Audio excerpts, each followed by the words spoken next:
ಬಿಧಿರೆ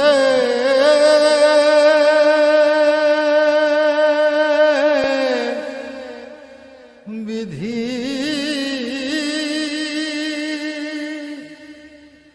ಓ ವಿಧಿ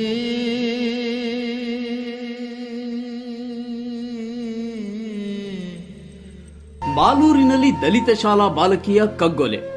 ಶಾಲೆಗೆ ಹೋಗುತ್ತಿದ್ದ ದಲಿತ ಬಾಲಕಿಯನ್ನ ಹಾಡು ಹಗಲೇ ಬಲವಂತದಿಂದ ಎತ್ತಿಕೊಂಡು ಹೋಗಿ ಭೀಕರವಾಗಿ ಕೊಲೆ ಮಾಡಿರುವ ಘಟನೆ ಮಾಲೂರು ತಾಲೂಕು ಲಕ್ಕೂರು ಹೋಬಳಿಯ ದೊಂಬಲೂರು ಗ್ರಾಮದ ಸಮೀಪ ನೀಲಗಿರಿ ತೋಪಿನಲ್ಲಿ ನಡೆದಿದ್ದು ಜಿಲ್ಲೆಯ ನಾಗರಿಕ ಸಮುದಾಯವನ್ನ ಬೆಚ್ಚಿ ಬೀಳಿಸಿದೆ.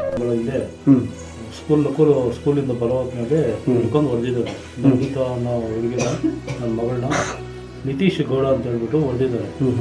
ಅಲ್ಲ ಇನ್ನೊಂದು ಅಂದ್ರೆ ನನ್ನ ಮಗಳಿಗೆ ಹೇಳಿದ್ದಾರಂತೆ, ನನ್ನ ಚಿಕ್ಕ ಮಗಳು 2 ದಿನ ಹೊಡೆದಿದ್ದಾರಂತೆ ಸರ್, ರೂಮಲ್ಲಿ ಹಾಕೊಂಡು 2 ದಿನ ಹೊಡೆದಿದ್ದಾರಂತೆ ಮಗುನ ಅವ್ರ ಮನೆಯಲ್ಲಿ.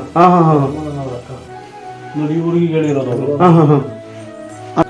ಆಮೇಲೆ ಹೇಳ್ತಾರೇಕೋ ಬೆಳಗ್ಗೆ ನನ್ನ ಮಗಳು ಇಲ್ಲಿಂದ ಮನೆಯಿಂದ ಹೋಗಿರೋದು, ಮಗು ಮನೆಗೆ ಹೋಗಿಸ್ಕೊಂಡಿಲ್ಲ.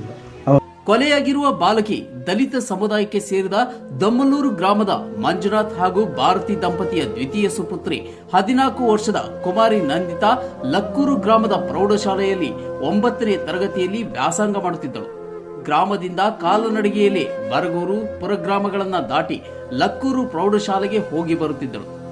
ಈ ಮಧ್ಯೆ ಬರಗೂರು ಗ್ರಾಮದ ಗಾಂಜಾ ವ್ಯಸನಿಯಾದ ಸವರ್ಣೀಯ ಒಕ್ಕಲಿಗ ಸಮುದಾಯದ 25 ವರ್ಷದ ನಿತಿನ್ ಕಣ್ಣು ಈಕೆಯ ಮೇಲೆ ಬೀಳುತ್ತದೆ. ಶಾಲೆಗೆ ಬರುವಾಗ ಹೋಗುವಾಗ ಬಾಲಕಿಯನ್ನ ಚುಡಾಯಿಸಿ ಪೀಡಿಸಿ ಕಾಟ ಕೊಡಲು ಶುರು ಮಾಡುತ್ತಾರೆ. ಬೈಕ್ನಲ್ಲೇ ಡ್ರಾಪ್ ಕೊಡ್ತೀನಿ ಬಾ ಎಂದು ಪುಸಲಾಯಿಸುತ್ತಾರೆ. ಆದರೆ ಇದ್ಯಾವುದಕ್ಕೂ ಬಾಲಕಿ ನಂದಿತಾ ತಲೆ ಕೆಡಿಸಿಕೊಂಡಿರಲಿಲ್ಲ. ತನ್ನ ಪಾಡಿಗೆ ತಾನು ಶಾಲೆ ಆಯಿತು ಇಲ್ಲ ಮನೆ ಆಯಿತು ಅನ್ನೋ ಮಟ್ಟಿಗೆ ಇದ್ದಳು. ಆದರೆ ಗಾಂಜಾ ವ್ಯಸನಿ ನಿತಿನ್ನ ಆಟೋಟಪಗಳು ಮಿತಿ ಮೀರಿದ್ದು ಮನೆ ಹತ್ತಿರ ಹೋಗುವುದು, ಶಾಲೆ ಹತ್ತಿರ ಹೋಗುವುದು, ಗಲಾಟೆ ಮಾಡುವುದು, ಹೀಗೆ ಇವನ ವರ್ತನೆಗಳು ಅತಿಯಾಯಿತು. ಊರಿಗೂ ಬಂದರು ರಿಕವರಿ ಮಾಡೋದು ಸರಿ ಅಂದ್ಬಿಟ್ಟು ಸುರೇಶ್ ಅಂತ ಹೇಳ್ಬಿಟ್ಟು ಬಗೂರಲ್ಲಿ, ಹರೀಶ್ ಅಂತ ಹೇಳ್ಬಿಟ್ಟು, ಲಕ್ಷ್ಮಣ ಅಂತ ಹೇಳ್ಬಿಟ್ಟು, ತಿರ್ಗಾ ಚಂದ್ರಪ್ಪ ಮಗ ಆ ಹುಡುಗನ ಈ ಕೇಸಲ್ಲಿ ಈ ಕೇಸಲ್ಲಿ ಈ ಹುಡುಗಿ ಕೇಸಲ್ಲಿ ಸರಿ ಅಂದ್ಬಿಟ್ಟು ಅಲ್ಲಿ ಮಾತಾಡ್ಬಿಟ್ಟು ಈ ಹುಡುಗಿಗೂ ಹುಡುಗರಿಗೂ ಏನು ಇದ್ದಿದ್ದು ಮಾತಾಡಿದ್ರು. ಮೊನ್ನೆ 7ನೇ ತಾರೀಕಲ್ಲಿ ಸ್ಕೂಲ್ಗೆ ಹೋಗಿ ಬೆಳಿಗ್ಗೆ 7:30 ಹೋಗಿದ್ದು.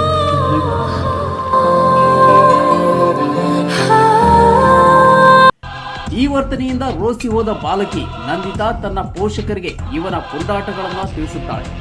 ನಂದಿತಾ ಪೋಷಕರು ನಿತಿನ್ಗೆ ತಿಳಿ ಹೇಳಿ ನನ್ನ ಮಗಳ ತಂಟೆಗೆ ಬರಬೇಡ ಎಂದು ಎಚ್ಚರಿಕೆ ನೀಡಿರುತ್ತಾರೆ. ಆದರೆ ಇವನ ಹುಚ್ಚಾಟಗಳಿಗೆ ಮಾತ್ರ ಕಡಿವಾಣ ಹಾಕಿರೋದಿಲ್ಲ. ಎಂದಿನಂತೆ ಇವನು ಕುಮಾರಿ ನಂದಿತಾಗೆ ಕಾಟ ಕೊಡುವುದು ಮುಂದುವರಿಸಿದ್ದಾನೆ. ಅಷ್ಟೇ ಅಲ್ಲದೆ ಆಕೆಯ ಮೇಲೆ 2-3 ಬಾರಿ ಹಲ್ಲೆ ಕೂಡ ಮಾಡಿರುತ್ತಾನೆ. ಇವನ ದೌರ್ಜನ್ಯ ಪುಂಡಾಟಗಳಿಂದ ಬೇಸತ್ತ ನಂದಿತಾ ಪೋಷಕರು ಲಕ್ಕೂರು ಹೊರಠಾಣೆ ಪೊಲೀಸರಿಗೆ ಇವನ ದೌರ್ಜನ್ಯ ದಬ್ಬಾಳಿಕೆಗಳ ಬಗ್ಗೆ ದೂರು ನೀಡುತ್ತಾರೆ. ಲಕ್ಕೂರು ಪೊಲೀಸರು ಗಾಂಜಾ ವ್ಯಸನಿ ನಿತಿನ್ನನ್ನ ಠಾಣೆಗೆ ಕರೆದು ವಿಚಾರಿಸಿ 2 ಬಿಟ್ಟು ಕೇಸು ಹಾಕಲು ಮುಂದಾಗುತ್ತಾರೆ. ಆದರೆ ಬರಗೂರು ಗ್ರಾಮದ ಮುಖಂಡರಾದ ಲಕ್ಷ್ಮಣ್, ಹರೀಶ್, ಸುರೇಶ್, ಮಂಜು ಇನ್ನಿತರರು ಸೇರಿ ಇನ್ನು ಮುಂದೆ ಈಗಾಗದಂತೆ ನೋಡಿಕೊಳ್ಳಲಾಗುವುದು ಎಂದು ರಾಜಿ ಪಂಚಾಯಿತಿ ಮಾಡಿಸಿ ಮನೆಗೆ ಕರೆದುಕೊಂಡು ಹೋಗುತ್ತಾರೆ. ಈ ರಾಜಿ ಪಂಚಾಯಿತಿ ಮಾಡಿ ತಿಂಗಳು ಕಳೆದಿಲ್ಲ, ಆದರೂ ಅವನ ವರ್ತನೆ ಮಾತ್ರ ಬದಲಾಗಲಿಲ್ಲ. ಫೆಬ್ರವರಿ 7ರಂದು ಬುಧವಾರ ಬಾಲಕಿ ನಂದಿತಾ ಎಂದಿನಂತೆ ಶಾಲೆಗೆ ಮನೆಯಿಂದ ಬಂದಿದ್ದಾಳೆ. ಪೊಲೀಸರಿಗೆ ನನ್ನ ಮೇಲೆ ದೂರು ನೀಡಿದ್ದಾರೆ ಎಂದು ಕುಪಿತಗೊಂಡ ಗ್ರಾಮದ ಹೊರಭಾಗದ ಮುಖ್ಯ ರಸ್ತೆಯಲ್ಲಿ ಹೊಂಚು ಹಾಕಿ ಕುಳಿತಿದ್ದ ಆರೋಪಿ ನಿತಿನ್ ಆಕೆಯನ್ನ ಬಲವಂತದಿಂದ ಎಳೆದೊಯ್ದು ನೀಲಗಿರಿ ತೋಪಿನಲ್ಲಿ ಆಕೆಯನ್ನ ಚಾಕುವಿನಿಂದ ಚುಚ್ಚಿ ಬರ್ಬರವಾಗಿ ಕೊಂದು ಶವವನ್ನ ಅಲ್ಲೇ ಬೀಸಾಡಿ ಹೋಗಿದ್ದಾನೆ. ಈ ನಮ್ಮ ರಾಜ್ಯದಲ್ಲಿ ನಮ್ಮ ಕೋಲಾರ ಜಿಲ್ಲೆ ಮಾಲೂರು ತಾಲೂಕು ಈ ಒಂದು ಘಟನೆ ಆಗಿದೆ. 7ನೇ ತಾರೀಕು ಆಗಿರ್ತಕ್ಕಂಥ ಘಟನೆ ಇಡೀ ನಾಗರಿಕ ಸಮಾಜ ಒಂದು ತಲೆ ತಗ್ಗಿಸೋ ಒಂದು ವಿಚಾರ. ನಮ್ಮ ನಂದಿತಾ ಅವರನ್ನು ನಮಗೆ ಗೊತ್ತಿಲ್ಲ, ಇದಾದ್ಮೇಲೆ ಮಣ್ಣಾದ್ಮೇಲೆ ಗೊತ್ತಾಯಿತು ಯಾರೋ ಅವ್ರ ಅಕ್ಕ ಅವರಮ್ಮ ಆ ಹುಡುಗ ಇದ್ದಾರಲ್ವಾ, ಇದು ನಿತಿನ್ ಗೌಡ ಅವ್ರ ಅಕ್ಕ ಅವರಮ್ಮ ರಸ್ತೆಯಲ್ಲಿ ನಮ್ಮ ಮಗು ಹೋಗ್ತಾ ಇರಬೇಕಾದ್ರೆ ಆ ಮನೆಗೂ ಅಲ್ಲಿಗೆ ಒಂದು ಕೇವಲ ಒಂದು 10 ಅಡಿ ಕೂಡ ಡಿಸ್ಟೆನ್ಸ್ ಇಲ್ಲ. ಮಗು ಹೋಗ್ತಾ ಇರೋ ಮಗುನ ಹೇಳ್ಕೊಂಡು ಹೊಡೆದಿದ್ದಾರೆ ಅಂದರೆ ಯಾವ ಮಟ್ಟದಲ್ಲಿ ಇದ್ದೀವಿ ನಾವು. ಇನ್ನೊಂದು ಮಾತು, ಆ ಮಗುವನ್ನು ಹೊಡೆದಿರ್ತಕ್ಕಂಥ 2 ಬಾರಿ ಹೊಡೆದಿದ್ದಾರೆ ಆ ಮಗುವನ್ನು, ಆ ನಂದಿತಾ ಅನ್ನೋ ಮಗಳನ್ನ ನಾವು ಯಾವುದೇ ಕಾರಣಕ್ಕೂ ಅವರ ಏನೋ ಅಕ್ಕ ಮತ್ತು ಆ ತಾಯಿಯನ್ನು ಕೂಡ ಅರೆಸ್ಟ್ ಮಾಡಬೇಕು. ನಂತರ ಮನೆ ಹತ್ತಿರ ಬಂದು ಚಾಕುವಿನಿಂದ ತನ್ನ ಕತ್ತನ್ನ ಕೊಯ್ದುಕೊಂಡು ಆತ್ಮಹತ್ಯೆ ಹೈಡ್ರಾಮಾ ಮಾಡಿದ್ದಾನೆ. ಕತ್ತು ಕೊಯ್ದುಕೊಂಡ ಇವನನ್ನ ಕೋಲಾರ ಆಸ್ಪತ್ರೆಗೆ ದಾಖಲಿಸಲಾಗಿದೆ.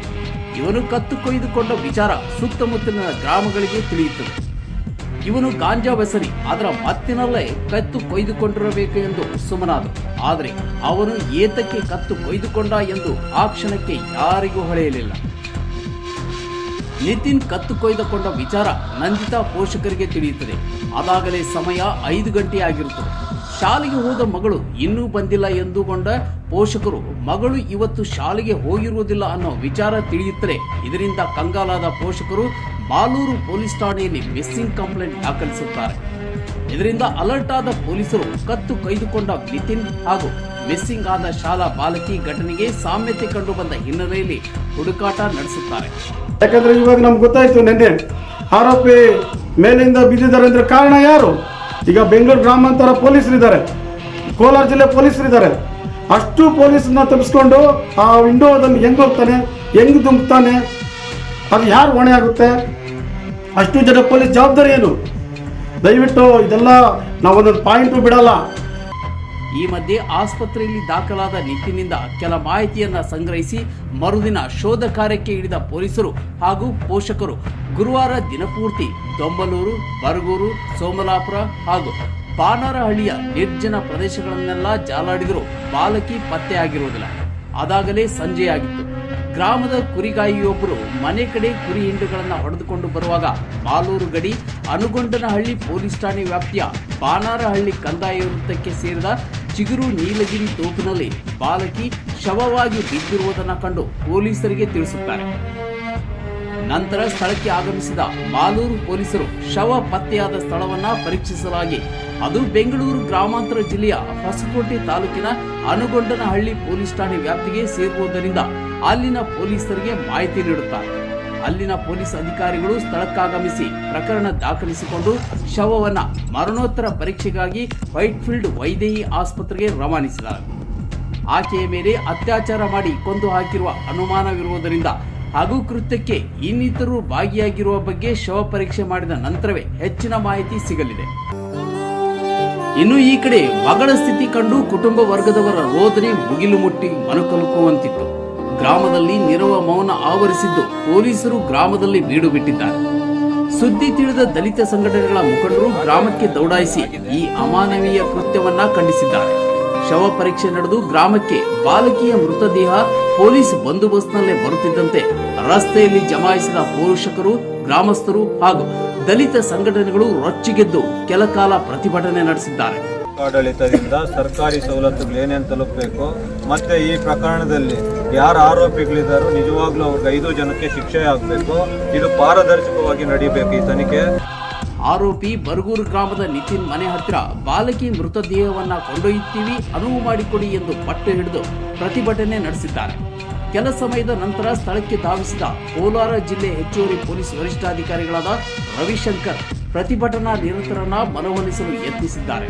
ಆದರೆ ಪಟ್ಟು ಸಡಿಸಲಾದ ದಲಿತ ಸಂಘಟನೆಗಳ ಮುಖಂಡರು ಬಾಲಕಿಯ ಮೇಲೆ ಅಮಾನುಷ ಕೃತ್ಯವನ್ನ ಎಸಗಿರುವ ದುಷ್ಕರ್ಮಿಗಳನ್ನ ಬಂಧಿಸಿ ಗಡೀಪಾರು ಮಾಡುವಂತೆ, ಕೊಲೆಗೆ ಪ್ರತ್ಯೇಕವಾಗಿ ಹಾಗೂ ಪರೋಕ್ಷವಾಗಿ ಸಹಕರಿಸಿದ ಹಾಗೂ ರಾಜಿ ಪಂಚಾಯಿತಿ ಮಾಡಿ ಹತ್ಯೆಗೆ ಕುಮ್ಮಕ್ಕು ನೀಡಿದವರ ಮೇಲೆ ಅಟ್ರಾಸಿಟಿ ಹಾಗೂ 307 ಕೇಸು ಹಾಕಿ ಜೈಲಿಗೆ ತಳ್ಳಬೇಕು. ನೋಡಿಪ್ಪ, ಈ ಕೇಸ್ ಪ್ರಾರಂಭದಿಂದ ನಾವು ನೋಡ್ತಾನೆ ಇದ್ದೀವಿ. ಅವರು ಅದೆಲ್ಲಕ್ಕೂ ನಾವು ಕಷ್ಟಪಟ್ಟು ಕೆಲಸನೂ ಮಾಡಿದ್ವಿ. ಯಾವುದೇ ಕಾರಣಕ್ಕೂ ನೀತಿ ಪಡ್ತಾರ ಮುಚ್ಚಾಕೋದಾಗ್ಲಿ, ಅದು ಹರಾಮಿ ಕೆಲಸಗಳು ಮಾಡೋದಾಗ್ಲಿ ಅಂತ ಪೊಲೀಸರು ಯಾರೂ ಇಲ್ಲ. ಆಯ್ತಲ್ಲ, ಅವಳು ನಮ್ಮ ಮಗಳೇ, ನನಗೂ ಹೆಣ್ಮಕ್ಳಿಲ್ಲ. ಅರ್ಥದಲ್ಲಪ್ಪ, ನನ್ನ ಹೆಣ್ಮಗಳು ಬೇರೆ ಅಲ್ಲ, ಆ ಹೆಣ್ಮಗಳು ಬೇರೆ ಅಲ್ಲ. ಅರ್ಥ ಆಯ್ತಲ್ಲ? ಆ ಹೆಣ್ಮಗಿಗೆ ಯಾವುದೇ ಅನ್ಯಾಯ ಆಗದಾಗ ನೋಡ್ಕೊಳ್ಳೋ ಜವಾಬ್ದಾರಿ ನಮ್ದು. ಏನನ್ನಾರು ಅನ್ಯಾಯ ಆದ್ರೆ ನೇರವಾಗಿ ಬಂದು ನಾನು ಕೇಳಿ ಪೊಲೀಸ್ ಇಲಾಖೆ ಜೀವನದಲ್ಲಿ ಒಬ್ಬ ದಲಿತನಿಗೆ ಅನ್ಯಾಯ ಆಗಿತ್ತು ನಾನು ಬಿಟ್ಟಿಲ್ಲ. ಬೇಕಾದ್ರೆ ಟ್ರ್ಯಾಕ್ ರೆಕಾರ್ಡ್ ನೋಡ್ಕೊಳ್ಬೇಕು. ಯಾವುದೇ ಕಾರಣಕ್ಕೂ ಬಿಡಲ್ಲ. ಆ ಊರಲ್ಲಿ ಅದು ಏನು ಅನ್ಯಾಯ ಮಾಡ್ತಾನೆ, ಯಾವ ಬೋಸುಡಿ ಮಗ ಅನ್ಯಾಯ ಮಾಡ್ತಾನೆ ನಾನು ನೋಡ್ಕೊಳ್ತೀನಿ. ಈ ಊರಿಗೆ ಬಂದು ನಾನು ಒಂದು 4-5 ದಿನ ಆಗಿದೆ. ನನ್ನ ಬಗ್ಗೆ ನಿಮ್ಗೆ ಗೊತ್ತಿಲ್ಲ, ನಿಮ್ಮ ಬಗ್ಗೆ ಅರ್ಥ ಆಯ್ತಾರಪ್ಪ. ಇಲ್ಲಿ ವ್ಯವಸ್ಥೆ ಇದೆ ನನಗೆ ಗೊತ್ತಿಲ್ಲ. ಬಟ್ ಇಲ್ಲಿವರೆಗೂ ವಸಂತ ಬಾಪ ಇವರು ನಮ್ಮ ಮಾಲೂರು ಇನ್ಸ್ಪೆಕ್ಟರ್ ವಸಂತ್ ಅಂತ, ನಾನು ರವಿಶಂಕರ್ ಅಡಿಷನಲ್ ಸ್ಪೀಕರ್. ನಾವಿಬ್ರು ಇರೋವರೆಗೂ ಈ ಊರಲ್ಲಿ ಏನಾದ್ರು ಅನ್ಯಾಯ ಆಯ್ತು ಅಂದ್ರೆ ನೇರವಾಗಿ ಇದೇ ತರ ಬಂದು ನಮಗೆ ಅನುಗೊಂಡನಹಳ್ಳಿ ಪೊಲೀಸ್ ಠಾಣೆಯಿಂದ ಮಾಲೂರು ಪೊಲೀಸ್ ಠಾಣೆಗೆ ಪ್ರಕರಣ ವರ್ಗಾವಣೆ ಮಾಡಬೇಕು. ಸಂತ್ರಸ್ತರ ಕುಟುಂಬಕ್ಕೆ ಸೂಕ್ತ ಪರಿಹಾರ ನೀಡಬೇಕು. ಮೃತ ಸಹೋದರಿಗೆ ಸರ್ಕಾರಿ ನೌಕರಿ ನೀಡಬೇಕೆಂದು ತಮ್ಮ ಹಕ್ಕೊತ್ತಾಯಗಳನ್ನು ಮುಂದಿಟ್ಟಿದ್ದಾರೆ. ಇದಕ್ಕೆ ಸಕಾರಾತ್ಮಕವಾಗಿ ಸ್ಪಂದಿಸಿದ ಎಸ್ಪಿಯವರು ಬೇಡಿಕೆಗಳನ್ನು ಈಡೇರಿಸುವುದಾಗಿ ಭರವಸೆ ನೀಡಿದ್ದರಿಂದ ಪ್ರತಿಭಟನೆ ಹಿಂಪಡೆದಿದ್ದಾರೆ. ನಂತರ ಬಾಲಕಿಯ ಅಂತ್ಯ ಸಂಸ್ಕಾರ ಮಾಡಲಾಯಿತು. ಗ್ರಾಮದಲ್ಲಿ ಯಾವುದೇ ಅಹಿತಕರ ಘಟನೆ ನಡೆಯದಂತೆ ಹೆಚ್ಚಿನ ಪೊಲೀಸರು ಬಂದೋಬಸ್ತ್ ಏರ್ಪಡಿಸಲಾಗಿದೆ. ಇನ್ನು ನಿನ್ನೆ ಸ್ವತಃ ಕೋಲಾರ ಜಿಲ್ಲೆ ಪೊಲೀಸ್ ಇಲಾಖೆ ಎಸ್ಪಿ ನಾರಾಯಣ ಅವರು ಖುದ್ದು ಘಟನೆ ಸ್ಥಳಕ್ಕೆ ಧಾವಿಸಿ ಹಾಗೂ ನಂದಿತಾಳ ಮನೆಗೆ ಬಂದು ಆ ಯುವತಿಯ ಪೋಷಕರಿಗೆ ನ್ಯಾಯ ಕೊಡಿಸುವುದಾಗಿ ಭರವಸೆ ನೀಡಿದ್ದಾರೆ. ದಯವಿಟ್ಟು ಈ ಪ್ರಕರಣದಲ್ಲಿ ಗಂಭೀರ ಮಕ್ಕಳಂತ ಭಾವಿಸ್ಕೋಬೇಕು.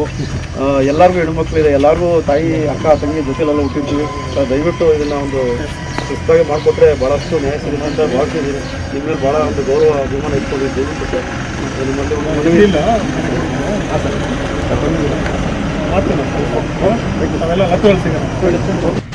ಇವೆಲ್ಲವೂ ದಲಿತ ಸಂಘಟನೆ ಲಕ್ಕೂರು ವೆಂಕಟೇಶ್ ಮತ್ತು ಮುಖಂಡರು ಹಾಗೂ ಸುವರ್ಣ ಟೈಮ್ಸ್ ವರದಿಗಾರರು ಮತ್ತು ಸುವರ್ಣ ಟೈಮ್ಸ್ ವಾಹಿನಿಯ ಮುಖ್ಯಸ್ಥ ಡಾಕ್ಟರ್ ಟಿವಿ ಸಂಪಂಗಿಯವರು ಸ್ಥಳಕ್ಕೆ ಧಾವಿಸಿದ ಮೇಲೆ ಪ್ರಕರಣ ಗಂಭೀರವಾಗಿದೆ. ಇನ್ನು ಈ ನಂದಿತಾಳ ಪ್ರಕರಣಕ್ಕೆ ನ್ಯಾಯ ದೊರಕದಿದ್ದರೆ ರಾಜ್ಯಾದ್ಯಂತ ಉಗ್ರವಾದ ಹೋರಾಟ ಮಾಡುವುದಾಗಿ ಎಚ್ಚರಿಕೆ ನೀಡಿದ್ದಾರೆ. ಇನ್ನು ನಂದಿತಾಳ ಮನೆಗೆ ಸುವರ್ಣ ಟೈಮ್ಸ್ ವರದಿಗಾರರು ಹಾಗೂ ವಾಹಿನಿಯ ಮುಖ್ಯಸ್ಥರಾದ ಡಾಕ್ಟರ್ ಟಿವಿ ಸಂಪಂಗಿಯವರು ಹಾಗೂ ದಲಿತ ಸಂಘಟನೆಗಳು ಮುಖಂಡರು ಭೇಟಿ ನೀಡಿ ನಡೆದಿರುವ ಘಟನೆ ಬಗ್ಗೆ ಮಾಹಿತಿ ಪಡೆದು ನಂದಿತಾಳಿಗೆ ಆಗಿರುವ ಅನ್ಯಾಯಕ್ಕೆ ನ್ಯಾಯ ಕೊಡಿಸುವ ಭರವಸೆ ನೀಡಿದ್ದಾರೆ. ಇಲ್ಲವಾದಲ್ಲಿ ನ್ಯಾಯ ದೊರಕದಿದ್ದರೆ ಕರ್ನಾಟಕ ರಾಜ್ಯಾದ್ಯಂತ ಉಗ್ರವಾದ ಹೋರಾಟ ಮಾಡುವುದಾಗಿ ನಂದಿತಾಳ ಕುಟುಂಬಕ್ಕೆ ಭರವಸೆ ನೀಡಿದ್ದಾರೆ. ಏನೋ ಒಂದು ಅಜಾತುರ್ಯ ಸಂಭವಿಸುತ್ತಿದೆ, ಅದಕ್ಕೆ ತಕ್ಕ ಪರಿಹಾರವನ್ನು ಏನು ಮಾಡಬೇಕು, ಮತ್ತೆ ಈಗ ಆಗಿರುವಂಥ ಸಮಸ್ಯೆಗೆ ಏನು ಪರಿಹಾರ ಬೇಕು, ಕಾನೂನು ರೀತಿಯಲ್ಲಿ ಏನು ಮಾಡಬೇಕು, ಮತ್ತೆ ಒಂದು ಮನುಷ್ಯತ್ವ ಮಾನವೀಯತೆ ದೃಷ್ಟಿಯಿಂದ ನಾವು ಏನು ಮಾಡಬೇಕು ಅನ್ನೋದನ್ನ ನಾವು ಭಾವಿಸ್ಕೊಂಡು ಆ ಮನುಷ್ಯತ್ವ ಮಾನವೀಯತೆ ದೃಷ್ಟಿಯಿಂದ ನಾವು ಸಹಾಯ ಮಾಡೋಕ್ಕಾದ್ರೆ ಸಹಾಯ ಮಾಡೋಣ, ಇಲ್ಲ ಅವ್ರು ನ್ಯಾಯ ಕೊಡ್ಸೋದಾದ್ರೆ ನ್ಯಾಯ ಮಾಡೋಣ, ಇಲ್ಲ ನಾವು ಮುಂದೆ ಈ ರೀತಿ ಆಗ್ತಿದ್ದಂಗೆಲ್ಲ ಒಂದು ಜಾಗೃತಿ ಮೂಡಿಸೋಣ. ಇಲ್ಲಾಂದರೆ ಈ ರೀತಿ ಬೇರೆ ಬೇರೆ ಕಡೆ ಆಗಿ ಮೊನ್ನೆ ಕೂಡ ತೋಟಗಾರೆ ನೋಡಿದೆ, 3 ವರ್ಷ ಹುಡುಗಿನ ಅತ್ಯಾಚಾರ ಮಾಡಿದೆ, ಅದು ನಮ್ಮ ಚಾನಲಲ್ಲಿ ಕೂಡ ಈಗ ನಾವು ಯೂಸ್ ಮಾಡಿದೆ. ಅದು ಗೃಹ ಸಚಿವರ ತವರಲ್ಲೇ ನಡೆದಿರುವಂಥವ್ರು, ಆದರೂ ಗೃಹ ಸಚಿವರು ತಲೆಗಾಕೊಂಡಿಲ್ಲ. ಆದರೆ ಅವ್ರ ಗಮನಕ್ಕೆ ನಾವು ತರ್ತೀವಿ, ಇಷ್ಟೊಂದು ನಮಗೆ ಒಂದು ಅವ್ರು ಭೇಟಿಯಾಗುವಂಥ ಅವಕಾಶ ನಾವು ಕೇಳಿದ್ವಿ, ಕೊಡ್ತೀನಿ ಅಂತ ಹೇಳಿದ್ದಾರೆ. ಆ ಸಿಕ್ಕಿದಾಗ ನಾವು ಅವ್ರನ್ನ ಗಮನಕ್ಕೆ ಇವೆಲ್ಲ ತರ್ತೀವಿ. ಯಾಕಂದರೆ ಈ ಸುಮಾರು ಸಬ್ಜೆಕ್ಟ್ಗಳೆಲ್ಲ ನಾನು ಡೈರಿಯಲ್ಲಿ ಎಂಟ್ರಿ ಮಾಡಿಕ್ಕಿದ್ವಿ. ನಮ್ಮ ರಾಜ್ಯದಲ್ಲಿ ದಲಿತರಿಗೆ ಆಗ್ತಾ ಇರೋಂಥ ದೌರ್ಜನ್ಯಗಳು, ಅನ್ಯಾಯಗಳು, ದಬ್ಬಾಳಿಕೆಗಳು, ಅತ್ಯಾಚಾರಗಳಾಗಿರ್ಬೋದು, ಹೆಣ್ಮಕ್ಳ ಮೇಲೆ ಆಗ್ತಾ ಇರೋಂಥ ಒಂದು ತೊಂದರೆಗಳಾಗ್ಬೋದು, ಇದೆಲ್ಲ ಕೂಡ ಒಂದು ಡೈರಿಯಲ್ಲಿ ಮೆನ್ಷನ್ ಮಾಡಿ ಇದೆಲ್ಲ ಬೇಡಿಕೆಗಳು ಹಕ್ಕುಗಳನ್ನು ಪ್ರತ್ಯೇಕವಾಗಿ ಒಂದು ಗೃಹ ಇಲಾಖೆಗೆ ಒಂದು ಅರ್ಜಿ ಕೊಡೋದ್ರ ಮುಖಾಂತರ ನಮ್ಮ ಮಾವಳಿ ಶಂಕರಣ್ಣವ್ರನ್ನ ಸಮೇತ ಅವ್ರನ್ನು ಮೀಟ್ ಮಾಡ್ತೀನಿ. ಅವರು ಮಾತಾಡಿ ಅಣ್ಣ ನಿಮ್ಮ ಒಂದು ಮಾರ್ಗದರ್ಶನದ ಮುಖಾಂತರ ನೀವು ನಮ್ಮ ಜೊತೆಲಿರಬೇಕು, ನೀವು ನಮಗೆ ಮಾರ್ಗದರ್ಶನ ಮಾಡಬೇಕು.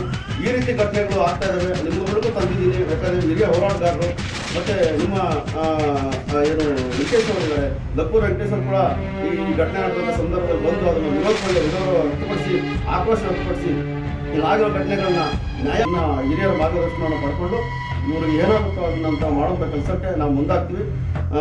ಯಾಕಂದರೆ ಈಗ ಆಗೋಗಿದೆ, ಮಗುನ ಮತ್ತೆ ನಾವು ತರೋಕ್ಕಾಗಲ್ಲ. ದಯವಿಟ್ಟು ಕ್ಷಮೆ ಇರಲಿ, ನಿಮಗೆ ನೋವಿರುತ್ತೆ. ಅದರಿಂದಾಗಿ ನಾನು ಕ್ಷಮೆ ಕೇಳ್ತಾ ನಿಮಗೆ ಏನು ಸಾಧ್ಯವಾಗುತ್ತೋ ನಮ್ಮ ಕೈಯಲ್ಲಿ ಅದನ್ನು ಮಾಡೋಕ್ಕೆ ಪ್ರಯತ್ನ ಮಾಡಿ, ಕಾನೂನು ರೀತಿಯಲ್ಲಿ ಏನು ಹೋರಾಟ ಮಾಡಬೇಕು, ಇನ್ನೇನು ಬೇರೆ ಏನು ಮಾಡಬೇಕು ಎಲ್ಲ ನಾವು ಮಾಡಿ ಚರ್ಚೆ ಮಾಡಿ ಎಲ್ಲರೂ ಸೇರಿಸಿ ನಮ್ಮ ಕೈಯಲ್ಲಿ ಏನಾಗುತ್ತೋ ನಿಮ್ಗೆ ಕೆಲಸಕ್ಕೆ ಹೋರಾಟ ಮಾಡಿಸ್ಕೊಡ್ತೀವಿ. ಜೈ ಹಿಂದ್, ಜೈ ಸಂವಿಧಾನ.